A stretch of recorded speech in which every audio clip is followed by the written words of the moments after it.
was a medical superintendent of the Eye Foundation group of hospitals with a rich 21 years of a great caliber with innumerable publications and tips to achieve it. On to you, Dr. Shreesh. Thank you, Dr. Chitra.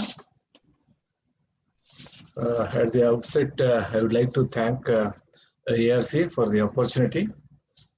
And my topic is Big Bubble Technique for DALK. So there are many surgical techniques which has been described by various authors for stromal separation, and it was actually discussed by Praveen also and Mithal.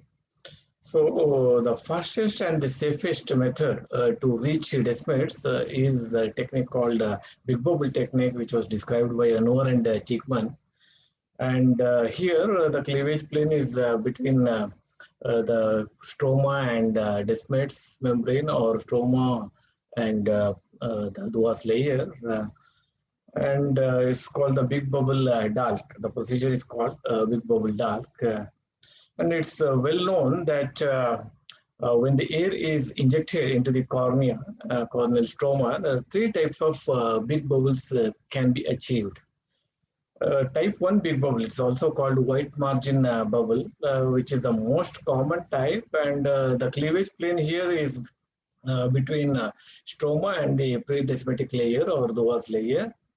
And type 2 bubble is the bubble which has a clear margin. You can see here the clear margin, and it forms between predesmatic layer and desmids membrane. And the type 3 bubble is a mixture of these two, type 1 and type 2 bubble. So I'm just going to demonstrate a few cases of type 1 bubble formation. This is a case of keratoconus. You can see a white margin bubble is formed. This is a typical big bubble type 1. And this type 1 bubble is achieved in almost 80-85% of the cases. And this is the preferred type of bubble in DALK, as even you are preserving Duas layer, which gives added strength to the desmids membrane, and the chances of perforation or rupture of desmids membrane becomes less if you have a type 1 big bubble. Here the formation of big bubble, it starts the small white emphysema in the center and extends to the periphery. And you may get it in one go, or you may have to inject air in several locations. There is an emphysema in the periphery, and now with the second injection, I am able to achieve a big bubble here. You have to just change the site of injection.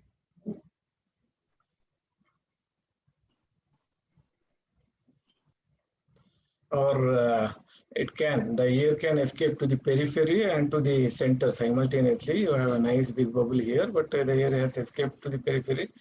It doesn't matter.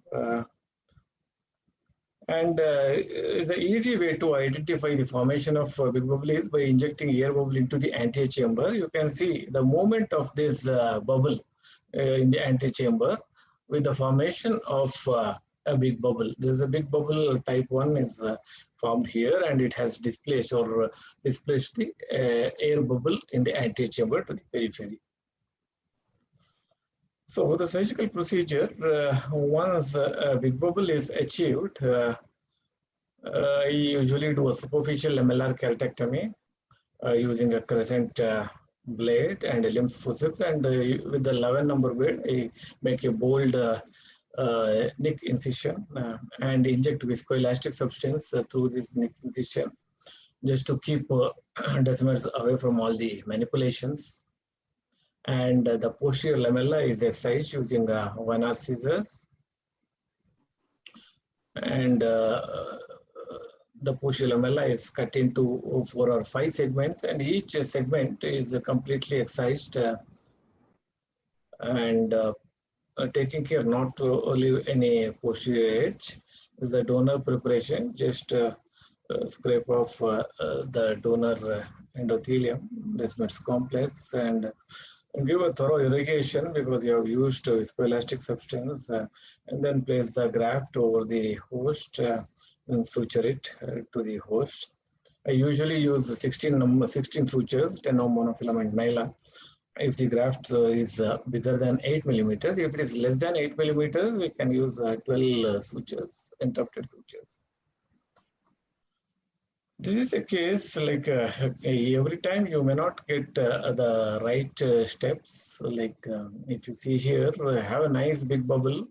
I'm just doing a superficial lamellar keratectomy. I'm just trying to puncture the bubble, but I could not. And then I went ahead with the second dissection. And now I could achieve a clearance till Descemet's.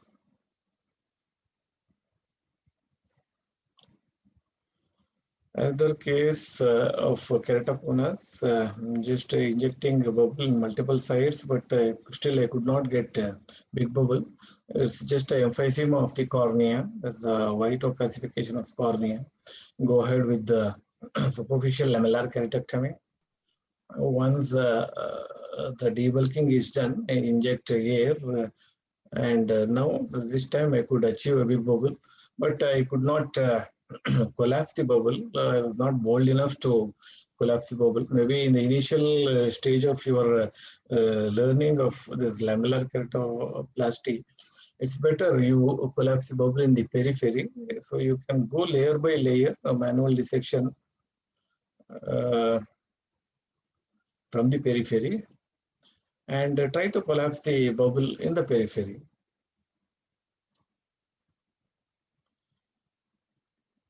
So I'm just collapsing the bubble now, and then inject visco, separate the posterior layer of the stroma.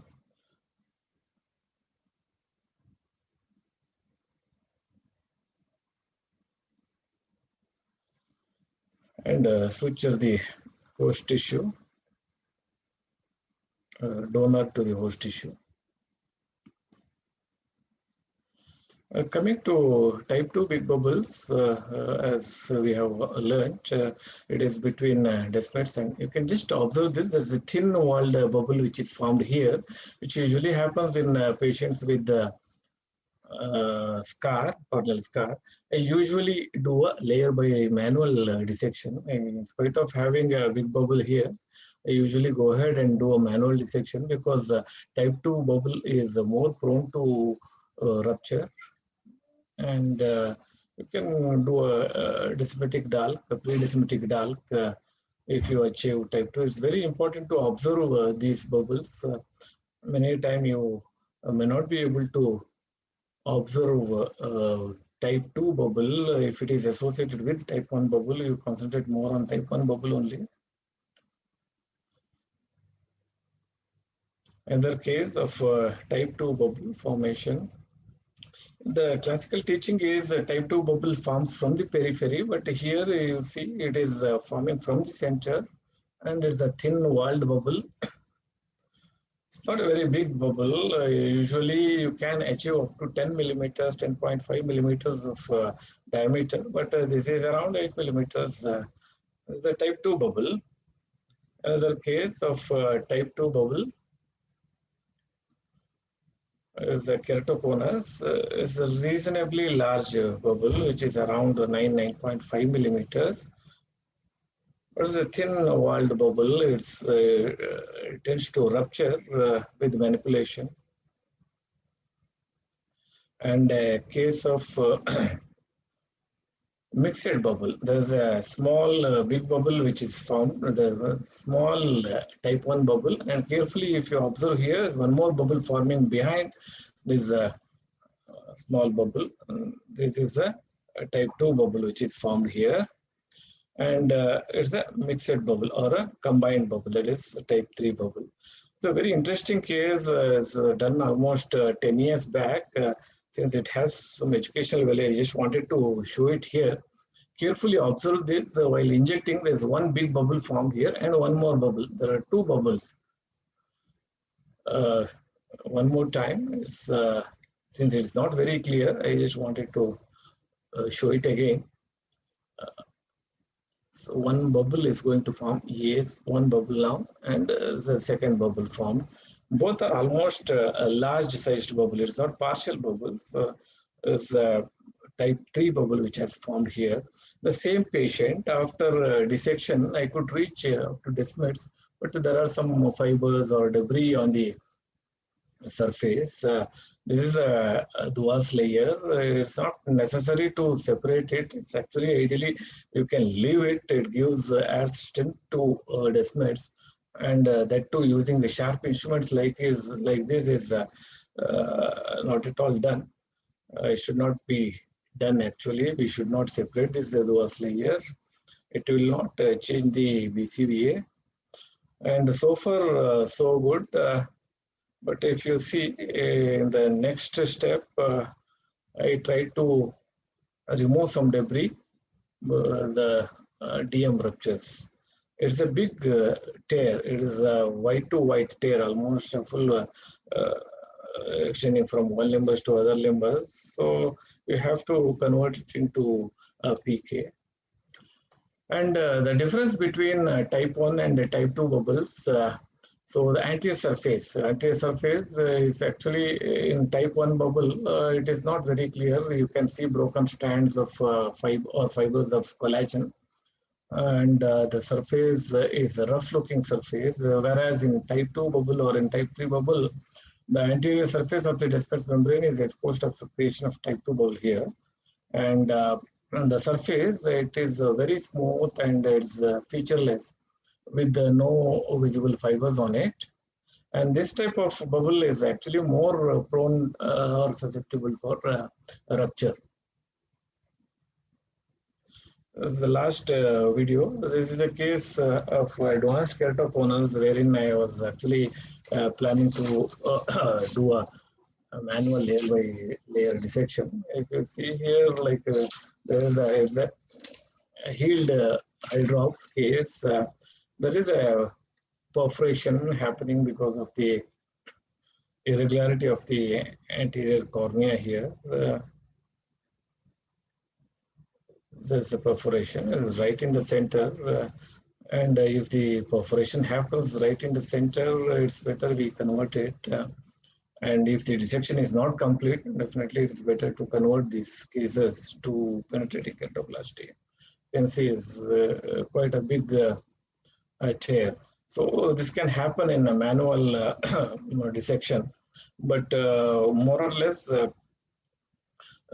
big bubble technique is very safe. And here it appears to be the best surgical approach for a DALK. When the surgical goal is to reach the plane of Duas or Descemet's membrane, visual outcome will be much better as compared to manual DALK. And we can always achieve a visual result similar to penetrating keratoplasty in a big bubble DALK. And dissection can be considered if there is a complication or intraoperative perforation, or or as an alternative to big bubble technique, we can do a manual technique. But big bubble technique, the surgical outcome, visual outcome is much better. I prefer big bubble technique over manual dissection. Thank you.